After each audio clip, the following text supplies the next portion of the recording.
1971 সালের ক্ষতর চিহ্ন বহন করছে দিনাজপুরের ঘুঘুডাঙ্গা গ্রামে এই জমিদার বাড়িটি।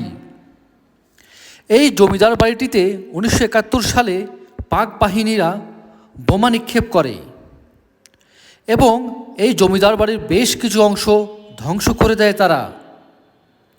পাক বাহিনী জানতে পারে এই জমিদার বাড়িটিতে আস্তানা গেড়েছে মুক্তিযোদ্ধারা। তাদেরকে লক্ষ্য করে সেই রাতে তারা মর্টার শেল দিয়ে বোমা নিক্ষেপ করতে থাকে। এতে করে এই জমিদার বাড়ি বেশ কিছু অংশ ধ্বংস করে হয়ে যায়। ইতিহাসের সাক্ষী হিসেবে এই ভবনটির কিছু অংশ অক্ষত অবস্থায় রয়েছে। এই জমিদার বাড়ির অধিকাংশ অংশই আজ ধ্বংসস্তূপে পরিণত হয়েছে। কালের সাক্ষী হিসেবে দাঁড়িয়ে রয়েছে এই জমিদার বাড়ির কিছু অংশ।